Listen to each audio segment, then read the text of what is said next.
untuk kita makan. Namun, tidak semua orang dapat melakukannya. Hal itu karena ada orang yang mempunyai lahan, ada juga orang yang tidak mempunyai lahan. Nah terus, bisa juga karena orang sibuk bekerja sehingga tidak dapat menanam sayuran.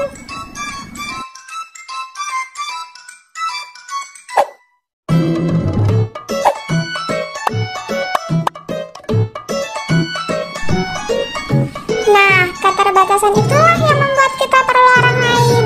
Dengan begitu, orang dapat jual beli untuk memenuhi kebutuhannya. Jadi, pengertian jual beli adalah kegiatan untuk mendapatkan barang di mana barang tersebut harus ditukar dengan sejumlah uang. Nah, jumlah uangnya harus sesuai dengan harga barang yang disepakati oleh penjual dan pembeli. Terus, bagaimana bisa terjadinya jual beli?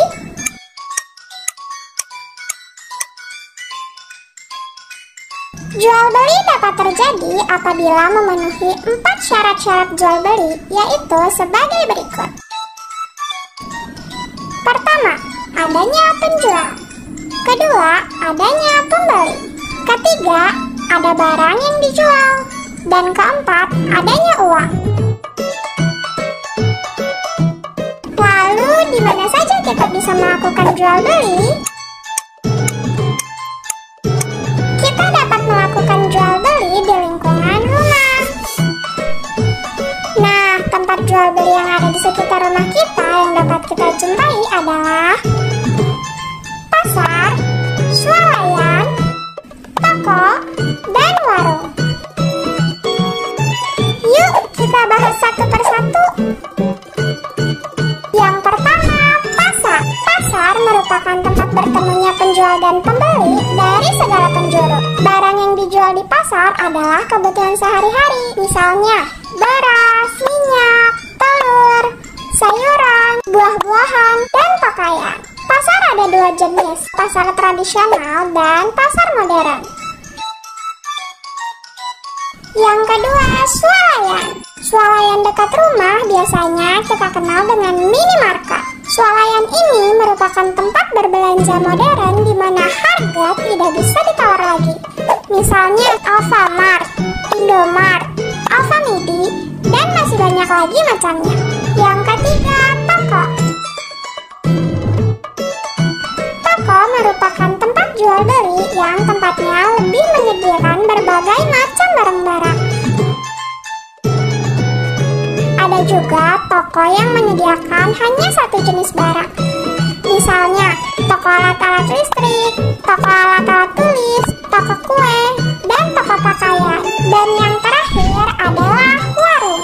Nah, kalau warung merupakan tempat jual beli yang paling dekat dengan rumah kita. Di warung biasanya tersedia barang kebutuhan sehari-hari. Misalnya seperti beras, terigu, minyak, dan sayuran. Nah, di warung juga tersedia jajanan.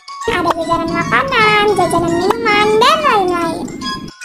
Selanjutnya, kita akan lihat satu contoh kegiatan jual beli di lingkungan rumah, yaitu di warung. Ibu Santi sedang mencuci piring, akan tetapi sabunnya habis. Lalu, Ibu Santi menyuruh Santi untuk membeli sabun.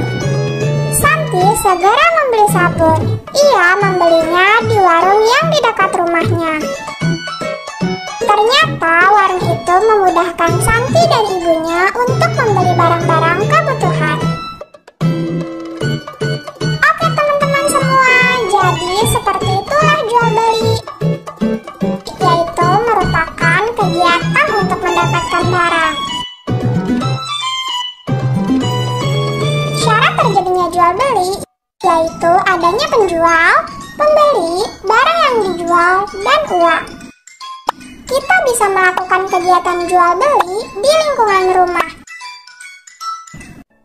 Kegiatan ekonomi. Kegiatan ekonomi adalah suatu kegiatan yang dilakukan oleh manusia untuk memenuhi kebutuhan hidupnya. Kegiatan ekonomi dibagi menjadi 3, yaitu produksi, distribusi, dan konsumsi. Produksi Konsumsi adalah kegiatan membuat atau menghasilkan barang. Orang yang melakukan kegiatan ini disebut produsen.